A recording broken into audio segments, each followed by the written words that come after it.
Olá, meu amigo, minha amiga, sejam bem-vindos a mais um Portal do José. Hoje num dia especial aqui no nosso país, porque enquanto eu estou falando aqui com vocês, ainda está acontecendo na Câmara, na CPMI do dia 8 de janeiro, o depoimento do hacker, o Walter Delgatti. E as primeiras falas, as revelações, estão simplesmente fazendo um terremoto entre os analistas, jornalistas, quem está acompanhando ao vivo, né, esse depoimento, os questionamentos ali, porque as provas de crimes cometidos pela quadrilha que esteve à frente do nosso país são absolutamente estarrecedoras, são absolutamente impactantes, porque envolvem, inclusive, o Ministério da Defesa, generais, uma estrutura de poder absolutamente inaceitável aqui no nosso país. E ele está demonstrando muita segurança ali nas falas. Ele, depois, na Polícia Federal, o depoimento dele de ontem está fresquinho, então já foi trazido também para ser confrontado com o que ele está prestando de depoimento no dia de hoje. E eu vou mostrar aqui para vocês uma fala e dizer para vocês aqui o que pode acontecer na sequência desse dia, e no final do dia nós vamos voltar aqui para confirmar, tá bom? Mas antes de mais nada, se você está chegando agora no nosso portal, se inscreva aqui conosco. Você que é muito bem-vindo, muito bem-vinda. Conheça também os nossos outros vídeos. Se você gostar, compartilhe, enfim. Venha fazer parte aqui do nosso portal. Temos o nosso clube de membros também. Mande seu joinha, não esqueça disso, que é muito importante. E o seu comentário também, tá bom? Então vamos aqui direto aos acontecimentos, né? Bom, em primeiro lugar é o seguinte. As primeiras inscrições, depois da fala do Walter Delgatti, que narrou ali como é que foi o encontro dele com o Bolsonaro, como a Carla Zambelli o contratou, e o objetivo ali dessa contratação era simular uma fraude no sistema eleitoral aqui no nosso país, a produção de peças publicitárias para o 7 de setembro, para que se criar um tumulto gigantesco aqui no nosso país, criar um descrédito absoluto no processo eleitoral, o que está absolutamente vinculado ao que aconteceu no dia 8 de janeiro. Então, pelo menos, as primeiras falas dos parlamentares que usaram ali o espaço que tem, né, dessa CPMI, apontaram que é inevitável que seja decretada a prisão de Jair Messias Bolsonaro por essas razões, sem prejuízo dos outros crimes pelos quais ele está também sendo acusado. Eu vou então compartilhar com vocês esse trecho aqui da deputada Jandira Fegali, que ela é muito autoexplicativa nessa fala dela até o final. Depois eu vou dizer para vocês o que pode acontecer durante o dia. Vamos acompanhar aqui. Confusão, mais mobilização para o 8 de janeiro. E a última pergunta que eu lhe faço é o seguinte: o presidente da República falava em ruptura? Sim, falava. Falava como? Ele falava que eu precisava fazer isso pela liberdade do povo. Ele tinha aquela manipulação. No final ele falava, porque senão o resultado será a ruptura. E será ruim para todos nós. Ou seja, ele fazia uma equiparação à Venezuela. Ou seja, a ruptura era uma fala dele e de mais quem, o senhor disse aqui? Eu ouvi dele e do Marcelo Jesus, que é o... Não, é Marcelo Jesus o nome dele? Marcelo Jesus. O advogado me encontrou aqui. Marcelo Jesus, que era do Alto Comando do Exército. Isso, que fazia a ponte com o Freire Gomes, que era o chefe. Que era o comandante do Exército. Então veja, presidente, o que nós temos aqui? Olha a gravidade deste depoimento, e agradeço o senhor estar falando aqui, apesar do Supremo Tribunal Federal ter lhe dado a possibilidade de ficar calado. Olha a gravidade do que se fez aqui. Um presidente da República que grampeia o ministro da Suprema Corte, ilegalmente, ou seja, um primeiro crime. Segundo... Porque durante a fala dele ali, né, o depoimento dele ali, foi mostrado que houve uma tentativa de contratação para que ele fizesse ali um grampo, para ele assinasse, né, um grampo que teria sido feito contra o ministro Alexandre de Moraes por uma agência estrangeira, por um organismo estrangeiro, por hackers estrangeiros, né?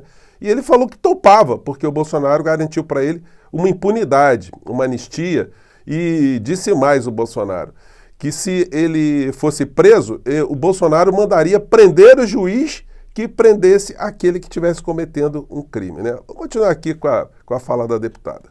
Segundo, contrata, através da deputada Carla Zambelli, um hacker para tentar invadir as urnas eletrônicas, coloca por 5 vezes esse profissional de TI no Ministério da Defesa, que envolve diretamente o ministro Paulo Sérgio Nogueira, que envolve o comandante do Exército, que invade o CNJ a pedido, inclusive, da senhora Carla Zambelli, e que recebe dinheiro por isso, além de tentar subornar um funcionário com dinheiro encaminhado pela senhora Carla Zambelli.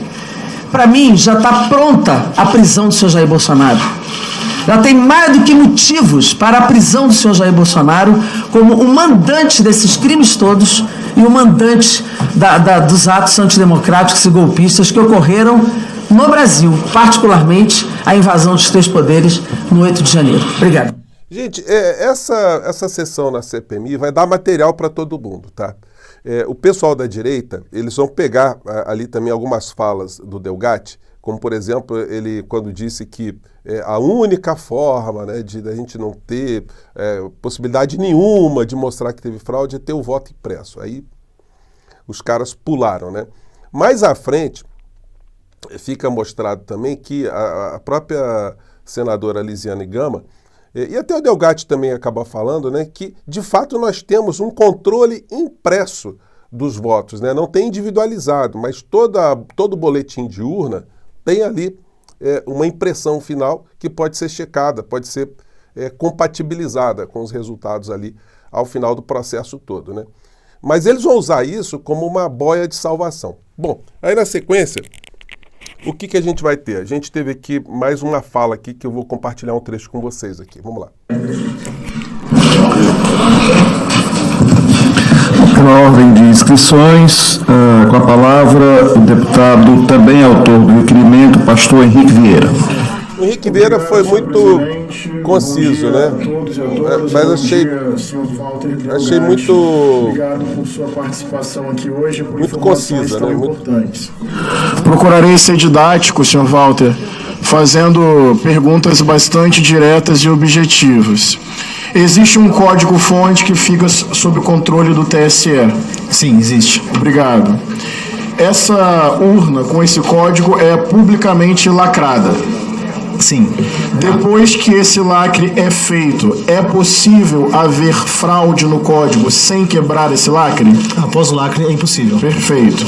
Quando esse lacre é feito, há uma publicidade a isso, inclusive com auditoria externa. Exatamente, do Ministério Público e dos partidos. Ministério Público e dos diversos partidos. Exatamente. Muito obrigado. O senhor conseguiu alterar esse código? Eu não tive acesso a ele, porque o código fica no computador offline e seria impossível o acesso a ele. Seria impossível acessá-lo. O senhor, com a sua genialidade e inteligência, conseguiu acessar, por exemplo, o sistema do CNJ, certo? Exatamente. Mas o senhor não conseguiria acessar o código-fonte da urna uma vez lacrado. Exatamente, e também o código-fonte porque ele não tem acesso à internet. Então, se não tem acesso à internet, logo, impossível eu ter acesso a ele. Muito obrigado por essas informações. O senhor não conseguiu, não conseguiria, por ser impossível, por esse código ser nem eu e nem ninguém. Está lacrado. Nem o senhor, nem muito ninguém. Obrigado. Nem o senhor, nem ninguém. Nem ninguém. Esse acréscimo que ele fez foi muito importante, né? Nem ele, nem ninguém. Muito obrigado. Agora, só dentro do possível, senhor presidente, silêncio no espaço. Agora eu quero ir em termos de nomes e pediria, dentro do possível, objetividade.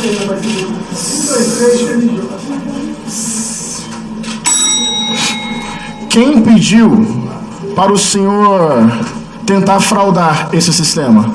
A Carla Zambelli, por ordem do presidente Bolsonaro. Agora é a hora do nome aos Quem bois. pediu para o senhor assumir a autoria de um suposto grampo contra o ministro Alexandre de Moraes? Presidente Bolsonaro. Quem te convidou para fazer propaganda eleitoral para sugerir ao povo uma suposta fraude no sistema eleitoral? O marqueteiro Duda e também o presidente Bolsonaro. Ok. Quem te encaminhou ao Ministério da Defesa para elaborar questionamentos ao TSE sobre o sistema de votação? Então, o presidente Bolsonaro. Ok. Parece até uma sátira, né, daquela propaganda, né? É o posto Ipiranga. Tudo é o posto Ipiranga, gente. O crime todo só vai dar ali no posto do Ipiranga, no caso, o Messias Bolsonaro. Quem te disse que se o senhor cometesse um ilícito, seria perdoado e receberia um indulto? Então, presidente Bolsonaro. Quem te deu carta branca para agir até mesmo na ilegalidade? O então presidente Bolsonaro. Muito obrigado. Muito importante, perguntas objetivas com respostas objetivas. Considero hoje um dia histórico para a democracia brasileira.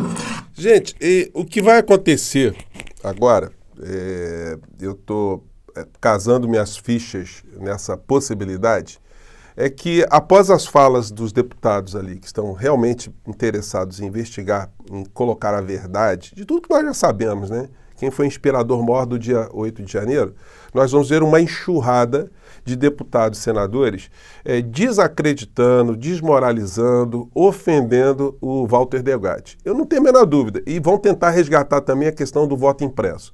É apenas uma conjectura que eu estou fazendo aqui com vocês e mais tarde a gente verá se acertamos ou não. Mas um fato já está absolutamente espalhado entre os meios, no meio de comunicação, nos meios de comunicação de uma maneira geral. São os crimes em cascata que tem ali como a figura central a figura do ex-presidente da República, o senhor Jair Bolsonaro. Vamos acompanhar agora os novos desdobramentos e mais tarde aqui eu volto para fazer uma resenha desse dia que tem mais coisas acontecendo, tá bom? Espero ter contribuído aí para elucidar algumas questões, né? Mas a aposta é que vamos ter muito tumulto ainda nessa sessão. Aguardar e conferir mais tarde. Até mais tarde. Tchau.